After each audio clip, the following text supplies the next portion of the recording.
আসসালামু আলাইকুম everyone and সবাইকে শুভ নববর্ষ। সো সকাল সকাল পান্তা ভাতের সাথে আলু ভর্তা আর ইলিশ মাছ দিয়ে আমার নতুন বছর শুরু। তো এই ঠান্ডা ঠান্ডা পানি দিয়ে পানি ভাত খেতে এতটা মজা লাগে, তাও সকাল সকাল।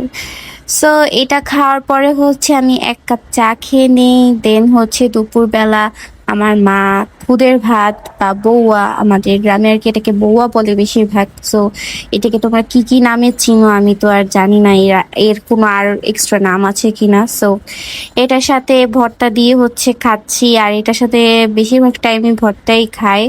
আর ভর্তা দিয়ে এই খুদের ভাত খেতে অনেক অনেক ইয়ামি। তো এই আমি হচ্ছে আলু ভর্তা, শুটকি ভর্তা আর হচ্ছে শুটকি ভুনা দিয়ে এই খুদের ভাত খেয়েছি। তো আমার হচ্ছে ভর্তা মিক্স করে খেতে এতটা ভালো লাগে, তোমরা খাও কিনা জানি না, বাট এটা অনেক মজা লাগে। দুইটা ভর্তা বা তিনটা ভর্তা একসাথে মিক্স করে, ওইটার টেস্টই আলাদা, মানে এতটা মজা লাগে বলার মতো না। তো ভর্তা দিয়ে খাওয়ার পরে হচ্ছে আমি নিয়েছিলাম গরু মাংস, আর গরু মাংসটা এত সফট ছিল দেখো, আমার দেখে আবার খেতে ইচ্ছা করতেছে, এত জামি হয়েছিল গরু মাংসটা।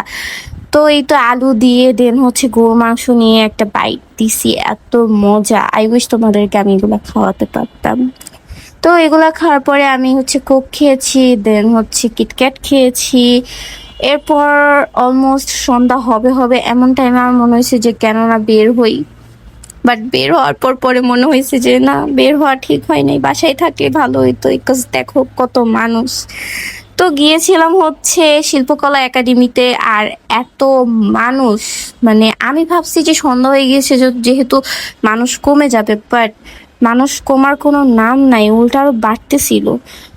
দেন আর কি করার, এই শিল্পকলা একাডেমিতে একটু একটু ঘুরে দেন হচ্ছে বের হয়ে যাই, দেন ভাবলাম যে বেলি রোড যাই। তো হাঁটতে হাঁটতে বেলি রোড যাওয়া লাগছে, কারণ হচ্ছে কোনো রিক্সাই যাবে না। তো এই তো পরে একটা আইসক্রিম কিনে নিয়ে তারপর বাসায় চলে যাচ্ছি, কারণ বেলি রোডে কোনো জায়গায় কোনো মানে মানুষ ছাড়া কিছুই ছিল না। তো এই তো আমার নববর্ষ এখানেই শেষ। সবাইকে আল্লাহ হাফিজ।